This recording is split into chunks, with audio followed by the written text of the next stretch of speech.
Hey y'all, I'm James Wright and welcome to my shop. Today we are working on the desk drawers. These may look a little familiar as they're kind of like the style of the desk. We're going to be doing some wood bending and some other work on these. Let's dive in.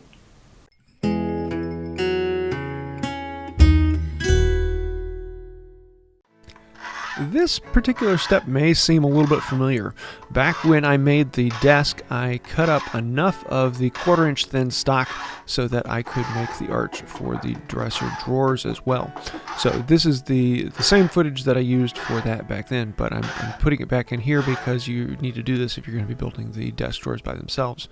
We're actually going to be working with some oak that is 3 inch by 1.5 inches, and we're going to resaw it down into 1/4 inch strips so I can mark 1/4 inch on either side and then cut down it.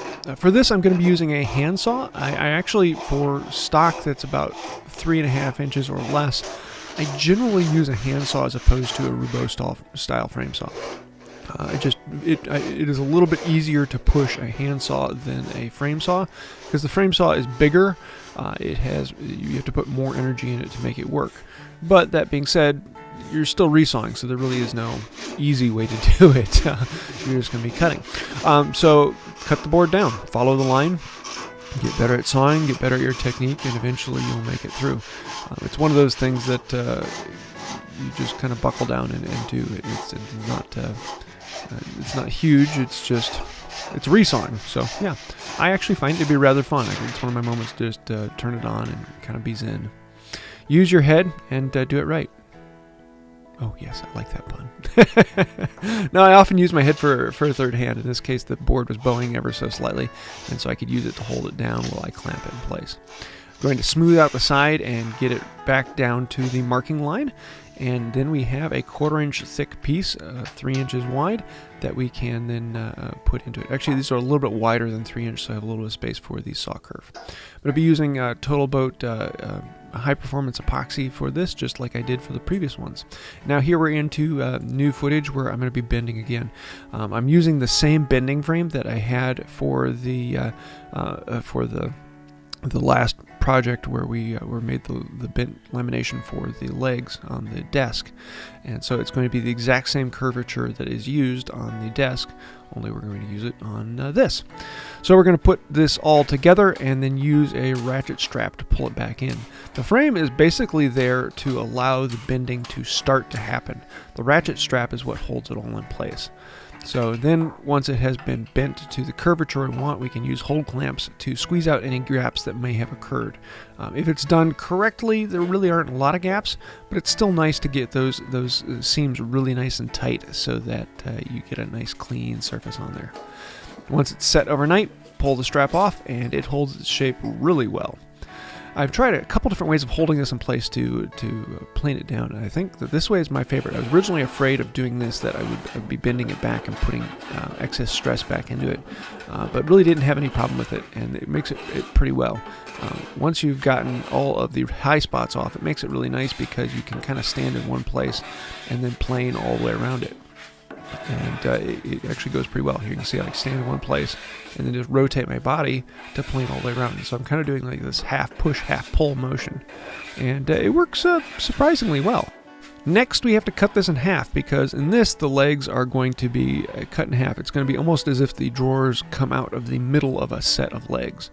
And for this, we're just going to grab a marking gauge and mark it. Now that we have actually planed one side nice and smooth, and we can mark off of that edge in 1.5 inches. And then it's back to cutting. This may seem like a lot of cutting, but it actually goes pretty quickly. It's 1.5 inches, so it's not that thick, and it cuts down rather well. Because of the curvature and wanting to make sure I'm cutting a straight line, every few inches or so I stop and rotate the board and cut from the other side, and that way I can always track the line on both sides of the board. And it probably took about 5 or 6 minutes to cut all the way down this, following the line, staying a little ways away from it because I'm going to plane it back to the line and get my nice clean cut on there. And just like that, we've got 2 boards! Yay! That's fun. So these will end up being about 1.5 inches by 1.5 inches by their curvature. And then we can put it back in and plane it down smooth. Get rid of all of the saw marks on that. And that is what we need to make our 2 arches. In this case, 1 arch that turns into 2 arches. And I'm really looking forward to seeing this next to the other arches on the leg and just seeing how they compare and contrast. The foot and top support are going to match the ones on the desk as well, but rather than being 1.5 inches thick, just like the arches, they're going to be half of that at 3/4 inch thick. The foot will also be a little bit smaller in shape, so as long as I make the first one and make it look like I want it to be, then I can use it to be a pattern for the rest of them, and then cut them all out as well. Cutting the 2 individual angles for the arch, I lean the board so that my cut is still vertical, but then they slice down the board. Happiness. Plane them off nice and smooth. This is where a low angle plane really comes in nicely. It gets that end grain and you get a nice clean surface on there. Next, we are going to do kind of a half lap joint and put these into the end. For the other ones on the desk, I used a square mortise, but on this, because it's so small, that really wouldn't work very well. So we're actually going to just cut a half lap on there and then pin it in place. And so this is going to be cutting down 2 inches by 3/4 inch wide into the top of the leg verticals. And for that, then this can slide down into it. The leg verticals are, if I remember correctly, 2.5 inches wide by 1.5 inches thick. That way they kind of match in size ratio to the leg verticals on the desk as well. So we'll cut down the cheeks on either side, then come in with a chisel and chop it in. This will hold. This will create the slot that leg and the foot. That the foot and top support can fit down into. I'm going to chop down in from one side, and then flip the board over and chop in from the other side. And this way, once I get about halfway, you can see that piece lifting up. With a couple more taps, this thing will pop loose and come out. Happiness, just like that. We can pare it out, clean it out, and then check the fit.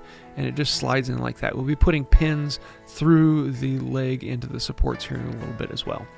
But before we go on any farther, now we need to start connecting the archway. So I'm going to lock in the legs, the verticals and foot, and put them where they need to be exactly. Hold them in place, make sure that they're square, and then I can come in with my square and mark where it intersects on the arch. And then I can transfer those lines all the way around. That way I can cut off the excess on either end of this to match where it needs to cut off, where it goes past the foot and top support. It's a little bit more difficult with this, holding it in the vise, but I still make it so that the cut is vertical, and then we can slice it off. Once it's been sliced off, clean off any saw marks. Low angle plane makes really quick work of that. And now it is the right length and will match up with the top and bottom of the foot. The next thing we need to do is actually make a joint on the side, and this is just going to be a joining lap over. So in essence, it's basically cutting 1/2 of a mortise, or 1/2 of a tenon, depending upon how you look at it.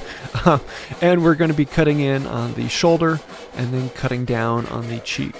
Coming back and cleaning it up a little bit with a chisel, making sure that it's nice and clean and squared where it needs to be.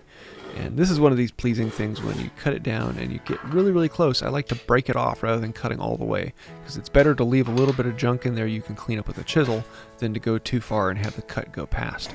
And this way you just get used to cleaning it up with a chisel and getting nice. And there you can see how that half lap will fit in there, and this will also be pinned in place.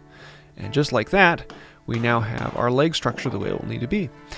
And next thing we need to do is drill all of the pinholes. And so I am going to be doing this with some walnut doweling that I did with the desk as well to make them match. I make marks where they need to drill through, and I'm just going to drill down until the point works into the leg.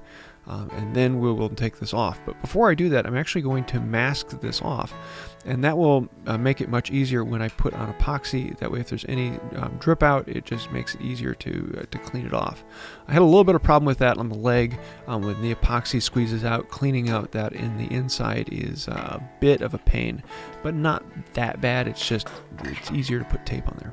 So I'm going to drill the hole through, and in this one, I'm actually going to draw bore it. So I'm going to move the mark a little bit less than 1/8 inch away, so that it will suck this down into the joint, and I'll get a really nice tight joint. Again, using the ring there for the balance trick. I have a video on that if you want to see it.